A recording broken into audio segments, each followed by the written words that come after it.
I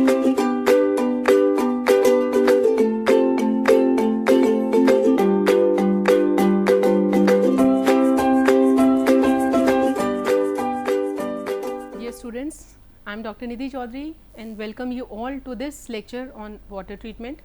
Earlier we have gone through 2 lectures and this lecture 3 would conclude this unit, this topic in fact. In this lecture series we will be discussing the 2 remaining external treatment methods, that is zeolite method as well as the ion exchange resin method, and we will also be discussing the internal treatment methods. So, let us first start with the zeolite or permitted method of water treatment. This is an external treatment method. First we would like to discuss what are zeolites. Zeolites are hydrated sodium aluminosilicates. These are the hydrated sodium aluminosilicates. They have porous structure, यानी कि उसमें pores होते हैं, porous structure है, and the molecular formula of zeolite is Na2O, Al2O3, X molecules of SiO2 and Y molecules of H2O are combined together to form the formula. In this formula, X ranges from 2 to 10 and Y ranges from 2 to 6. Instead of writing whole of this big thing, we represent the formula as Na2Ze. This is the short representation Na2Ze. And in this formula, what does Ze represents? Ze is the insoluble framework.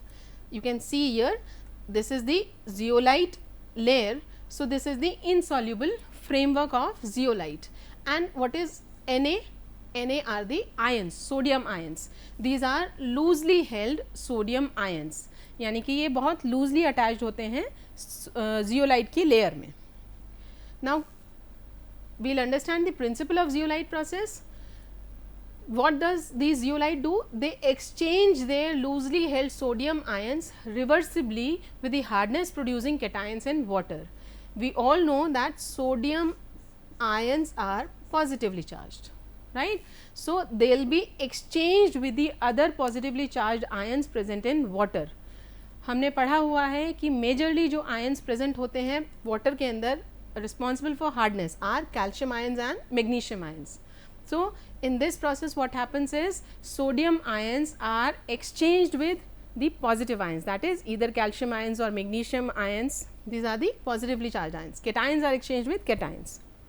So, this is how this zeolite works. This is the diagrammatic representation. Here you can see this is a container in which we are having a zeolite layer.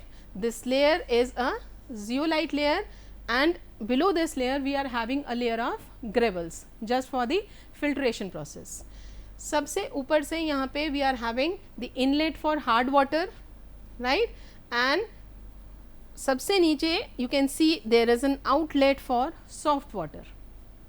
यहीं पे हमारे पास एक और container है जिसके अंदर हम लेते हैं salt storage. We take brine solution, NaCl का solution हम लेते हैं which is used for regenerating this zeolite layer, right, and whenever we are feeding in hard water, like when this zeolite process is in operation, what we do is इसको हम बंद करके रखते हैं.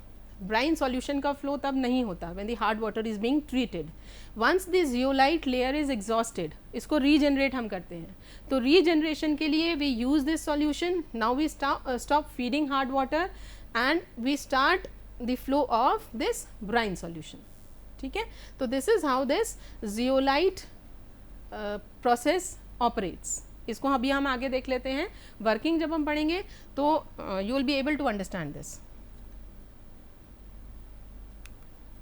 ये देखिए, वर्किंग में hard water is percolated at a specified rate through the bed of zeolite kept in a cylinder. The hardness causing ions are retained by the zeolite as CaZe या MgZe while the outgoing water contains the sodium salts. ये working यहाँ पे समझाई गई है.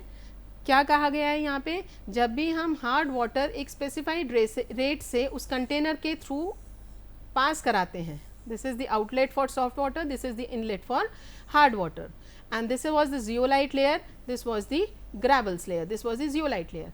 तो जब भी हम water को percolate कराते हैं यहाँ से at a specified rate, what happens is यहाँ पे इसके अंदर क्या है, loosely held sodium ions, and water के अंदर क्या है, calcium ions हैं, magnesium ions हैं, या और cations हो सकते हैं. What happens? These ions are replaced by sodium ions. Sodium ions, they move into water, and the cations, other cations, they move into the zeolite layer. Reactions देखिए, यहाँ पे हमने लिया हुआ है Na2Ze, this is the sodium zeolite. Zeolite का formula अभी हमने देखा था. If it reacts with calcium bicarbonate, this is a salt responsible for temporary hardness, then what happens? These sodium ions are replaced by these calcium ions. You can see Na2Ze now becomes CaZe, and this whole thing, this combines with sodium bicarbonate बन गया. ठीक है, तो सीधा सा process है, ये आपस में इंटरचेंज हो जाएंगे.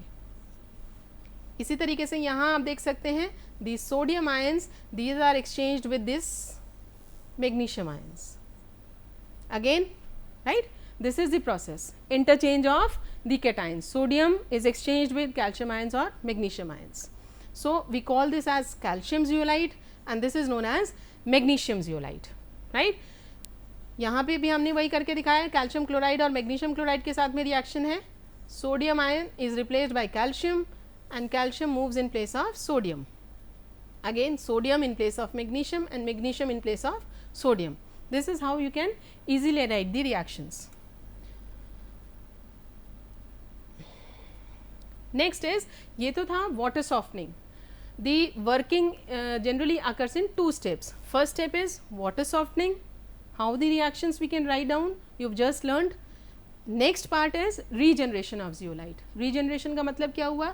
When this process keeps on continuing, the sodium ions are always being replaced by the calcium ions or magnesium ions, then what happens is zeolite के सारे sodium ions खत्म हो जाते हैं और उसकी जगह पे आ जाते हैं calcium और magnesium ions. At that state we say that this zeolite has been exhausted. ये अब आगे और काम नहीं कर सकता. It is not now doing the softening of water. So now we need to regenerate that. Regenerate हम कैसे कर सकते हैं? At this stage the supply of hard water is stopped and the exhausted zeolite is reclaimed, that is, it is regenerated. किस तरीके से? By treating the zeolite bed with concentrated NaCl solution. इसी को हम कहते हैं brine water या brine solution. ठीक है, this is known as brine solution. तो यहाँ पे हमने क्या किया है? यहाँ पे हमने कैल्शियम जियोलाइट या मैग्नीशियम जियोलाइट जो हमारे बने थे वो हमने लिए हैं. कैल्शियम जियोलाइट या मैग्नीशियम जियोलाइट क्या है? ये. ठीक है, इनको हम रिएक्ट कराएंगे ब्राइन सॉल्यूशन के साथ में यानी NaCl सॉल्यूशन के साथ में, and we see that sodium zeolite has been regenerated. कैसे की है ये रिएक्शन? यहाँ पे अब हमने ये कैल्शियम को रिप्लेस कर लिया है सोडियम से, ये एक्सचेंज हो गए. अगर मैग्नीशियम के साथ रिएक्शन हो रही है तो भी हमें यही करना है, मैग्नीशियम को रिप्लेस करना है सोडियम से. So we can see in this way sodium zeolite is regenerated, and this is calcium chloride और magnesium chloride. इनका हम क्या करते हैं? इनके लिए आप देखिए यहाँ डायग्राम में देखिए, this is the waste. तो जब भी हम regeneration करते हैं the waste that is generated is thrown to the sink. So this is how the zeolite works. It's quite simple process. The reactions are quite easy. अब देखिए advantages क्या हैं? After treating water in this zeolite softener only 10 ppm hardness is left behind. There is no sludge formation. It requires less time and operation is quite clean. The process or the apparatus that automatically adjusts itself according to the hardness of water. This is a commendable thing कि जो हमारा apparatus है that adjusts itself according to the hardness of water. Equipment is compact, maintenance and operations are easy. If we talk about disadvantages, then we've seen that the cationic impurities are removed. All the cations are removed from the water. But what about anions? These are left behind. So you can see cationic impurities are removed, whereas anions are left behind in water. The anions left behind may form sodium bicarbonate, sodium carbonate, which releases CO2 when the water is boiled and causes corrosion, right? तो ये जो नए salts हमारे produce हो रहे हैं या gases produce हो रही हैं, this may further bring a new problem. Treated water contains more sodium salts. यहाँ पे हमने अभी रिएक्शंस में देखा है हर जगह वाटर के अंदर क्या रिलीज हो रहा है, sodium ions are being released, right, they are being exchanged with the calcium and magnesium ions present in water. So every time the reaction happens, what happens, sodium ions are released in water. तो जो water हमें मिलता है यहाँ से soft water जिसको हम बोल रहे हैं, it contains high sodium salts. It also causes caustic embrittlement when sodium carbonate hydrolyzes to give sodium hydroxide. ठीक है, तो ये caustic embrittlement भी produce कर सकता है, करता है in fact. And next we will discuss about the limitations. Turbid water can not be feeded as it clogs the pores of zeolite. हमने शुरू में देखा था कि zeolite it is having a porous structure, pores हैं उसके अंदर. अगर हमने टर्बिड वाटर लिया तो क्या होगा, पोर्स के अंदर वो जमा हो जाएगी गंदगी, मिट्टी के जो कण हैं या धूल है वो उसके अंदर जमा हो जाएगा and pores will be clogged, बंद हो जाएंगे. Acidic water can not be feeded because acidic water they tend to dissolve zeolites. Hot water cannot be used as it dissolves the zeolite bed. Acidic water destroys the zeolite bed and hot water उसको dissolve कर देता है. If used for heavy metal ions like iron के अगर हमारे पास salts हैं या aluminium के सॉल्ट्स हैं तो उसको वो सॉफ्ट तो कर देगा, रिमूव तो कर देगा जियोलाइट, बट द डिसएडवांटेज और the limitation is that the zeolites then can not be regenerated, उसको हम रीजेनरेट नहीं कर पाएंगे. So these are the limitations of this process. We are also having numericals for zeolite. इन्हें हम कैसे solve करेंगे, एक न्यूमेरिकल का हम एग्जाम्पल लेके चलते हैं and you will be able to solve it. It's easy numerical. The hardness of 10,000 liters of water sample, total volume of water that we are having is 10,000 liters, was completely removed by passing it through a zeolite softener. The zeolite softener then required 200 ml of NaCl solution containing 150 grams per liter of NaCl for regeneration. Find out the hardness of water sample. यहाँ पे आपको 10,000 litre water sample दिया है. This has been softened by passing it through a zeolite softener and when this was exhausted, तो हम regenerate इसको कैसे कर पाए हैं, 200 लीटर्स का NaCl सॉल्यूशन हमने यूटिलाइज किया है और इसको कैसे बनाया है, we have dissolved 150 grams of NaCl in 1 liter of water. This is how the NaCl solution has been prepared. Now we need to find out the hardness of water sample. तो यहाँ पे फॉर्मूला तो हमारा करीब करीब वही लगेगा जो हमने हार्डनेस का फॉर्मूला सीखा है, वही फॉर्मूला हम यहाँ पे यूटिलाइज करेंगे, बस थोड़ा सा वेरिएशन है. ये देखिए, सबसे पहले तो हम निकालेंगे total amount of NaCl that is being utilised. We are utilising 200 litres of NaCl solution and each litre contains 150 gram of NaCl. ठीक है, 1 लीटर में 150 ग्राम है तो 200 लीटर्स में कितना होगा, this will be 200 into 150, this comes out to be 30,000 grams of NaCl. Total NaCl that is being used is this much.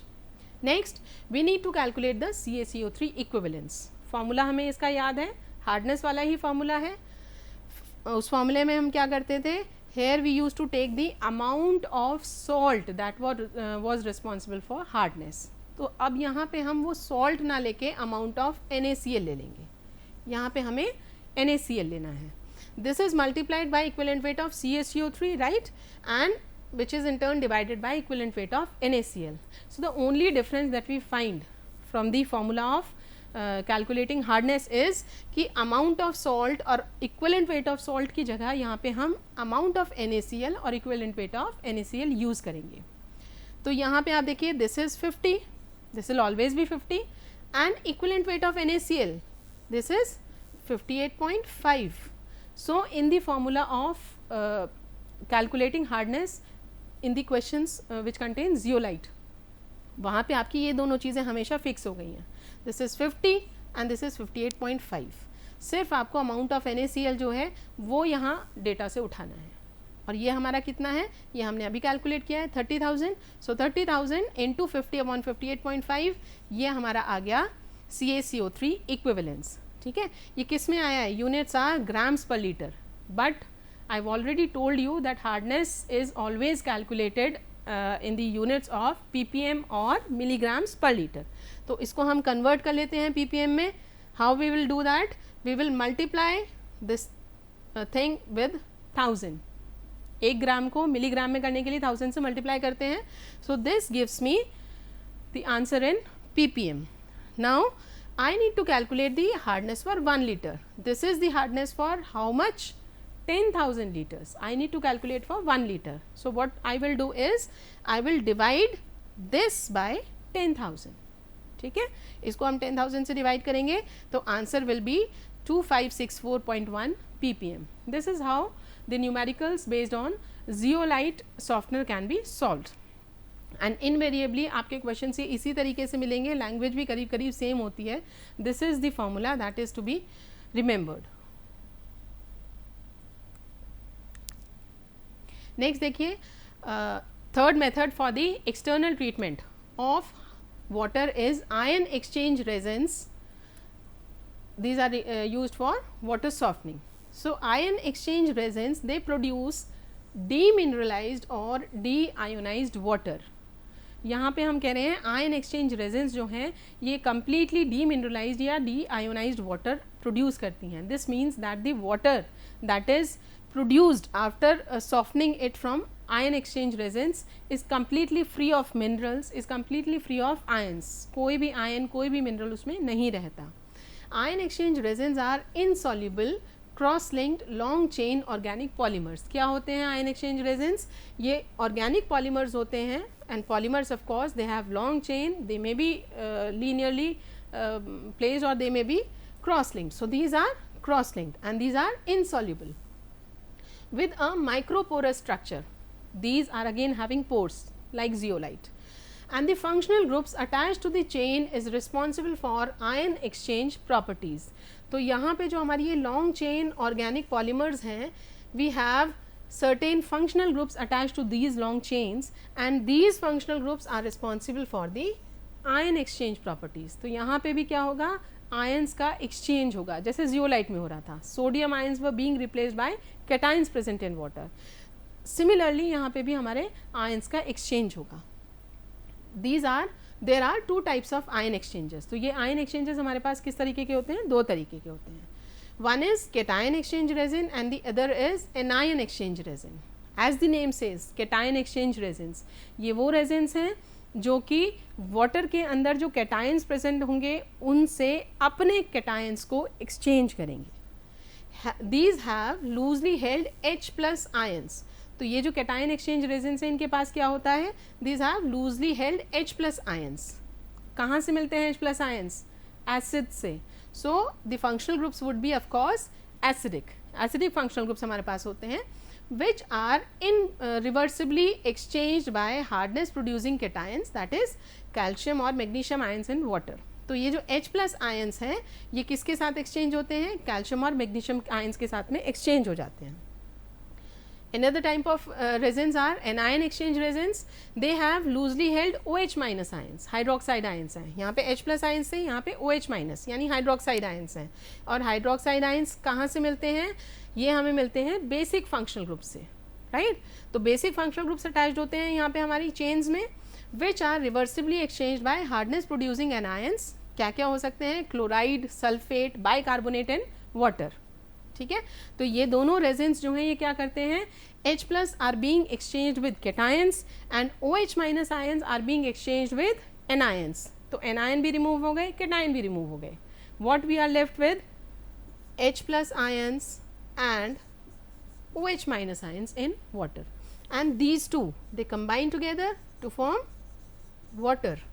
तो यहाँ पे हम देख रहे हैं कोई बाई प्रोडक्ट नहीं बन रहा है. जैसे जियोलाइट में हमने देखा था sodium salts are being release in water, यहाँ पे ऐसा कुछ नहीं है. The by product that is being formed is also water. So no impurity, no salt, nothing is being release in to water. Let's see the principle then. They are capable of exchanging hardness producing ions, cations as well as anions in water with their H plus ions and OH minus ions. ये हमारा principal हो गया. अब हम देखते हैं इनकी working को. ठीक है, उससे पहले हम एक बार डायग्राम देख लेते हैं कंस्ट्रक्शन के लिए. This is the diagram. ठीक है, जैसे जियोलाइट में आपने देखा था we use to have a cylinder, we use to have a container जिसमें कि हम रॉ वाटर ऊपर से फीड करते थे and after passing through the zeolite bed and through a layer of gravels we use to obtain soft water जो हम यहाँ नीचे से आउटलेट से ले लेते थे। ठीक है, इसी तरीके से हमारे पास आप यहाँ देख रहे हैं we are having 2 cylinders or 2 containers, one for the cation exchange resins and the another for anion exchange resin। ठीक है, यहाँ पे हमारे पास 2 containers हैं। ठीक है, hard water is feeded from the top, it flows down through the cation exchanger bed, what happens here, all the cations are being replaced by H plus ions।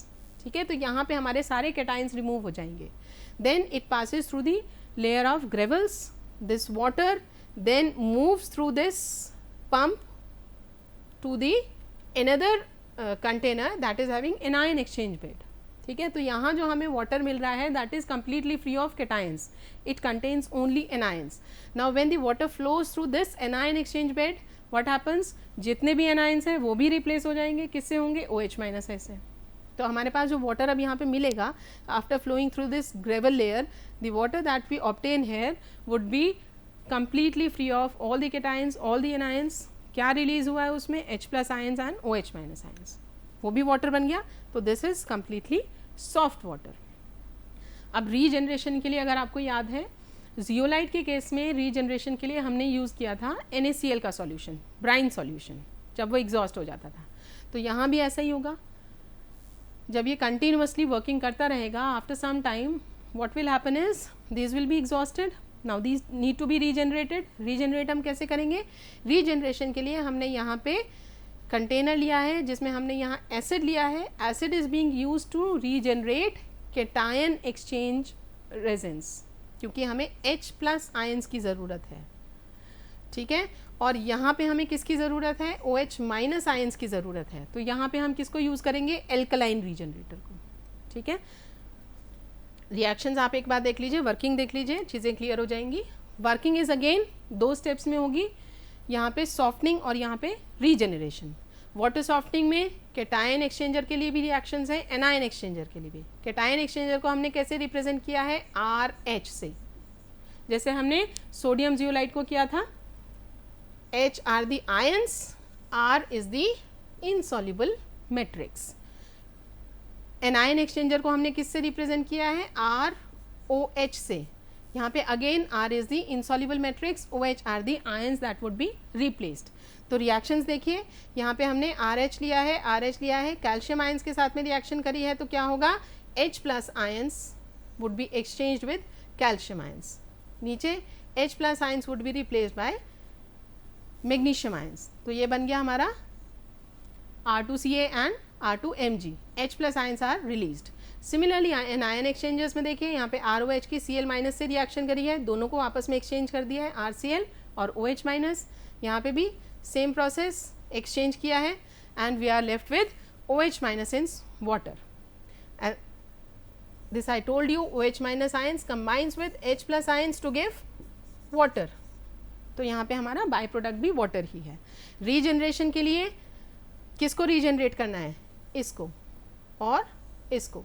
तो regeneration के लिए हमने रिएक्शन ली R2Ca, इसकी reaction किससे कराएंगे, acid के साथ में। एसिड्स क्या होते हैं, जो कि H प्लस रिलीज करते हैं। तो basically we are reacting the exhausted resin with H plus ions. वापस एक्सचेंज, ये आ गया हमारा regenerated resin and calcium ions are released. RCl की अगर हम रिएक्शन OH माइनस से कराते हैं तो क्या होगा, again exchange these anions, this is the regenerated resin and chloride ions। so this is the regeneration, right। what we have to remember, cation exchanger की regeneration करेंगे acid से, anion exchanger की regeneration करेंगे base से।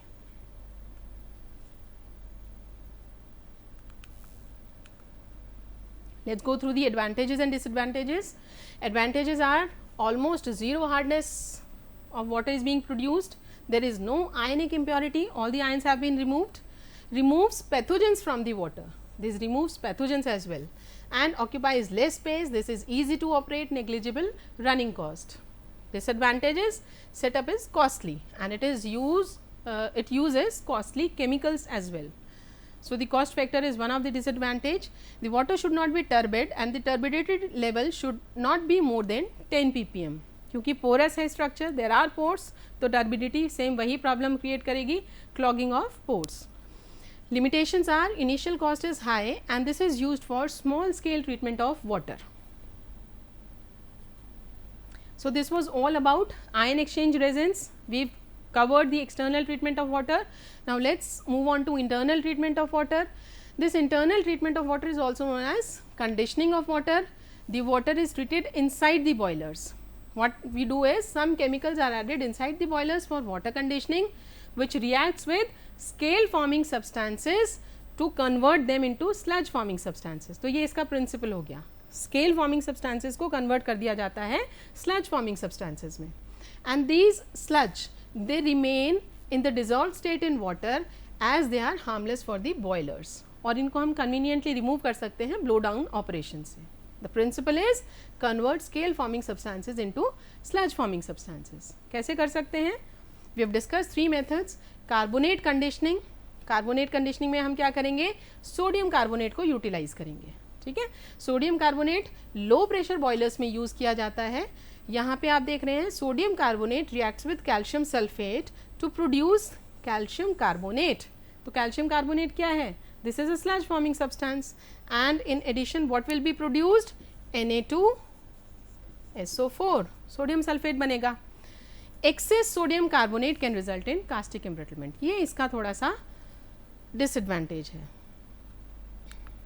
Next is Calgon conditioning. Calgon means calcium gone. Calgon क्या होता है? Sodium hexametaphosphate को कैल्गन कहा जाता है. This is the formula.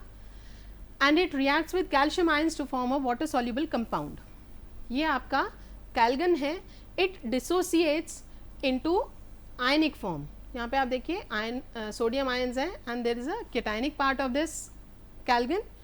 Now what happens? This cationic part this reacts with the salt to form a soluble complex ion.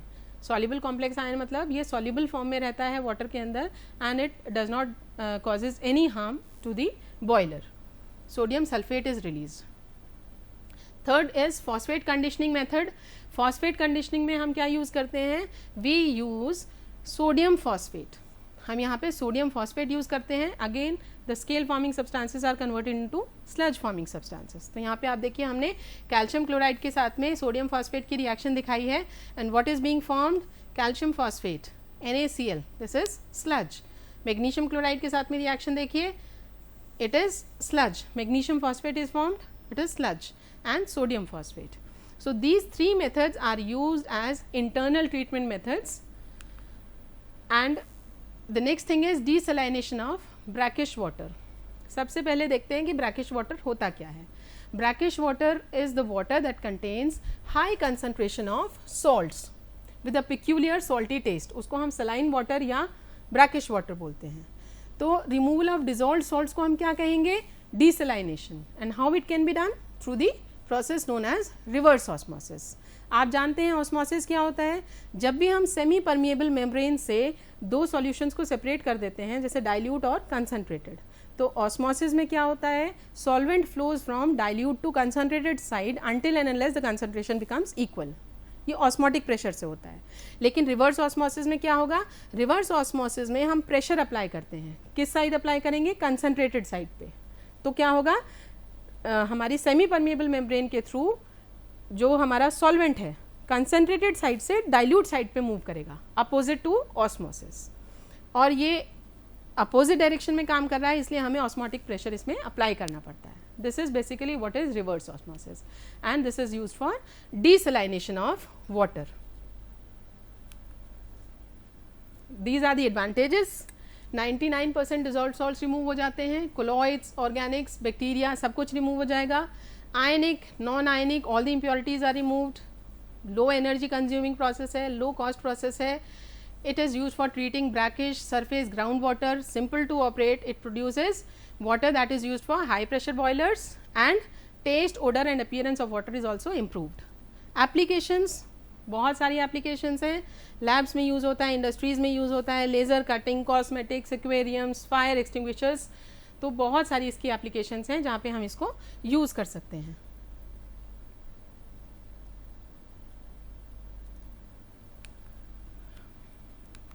Last is potable water. The water that is suitable for human consumption, it is safe for drinking and cooking is known as potable water. ये standards हैं हमारे potable water के. These standards should be met, then only we can call water as potable. Clear and odorless, pleasant smell, perfectly cool, turbidity 10 ppm से ज़्यादा नहीं होना चाहिए, कोई dissolved objectionable gases नहीं होनी चाहिए, pH 8 के आसपास होना चाहिए, reasonably soft and free from disease producing microorganisms. So this is all for this lecture now. This covers your complete water treatment. Do practice numericals. Happy learning. Thank you.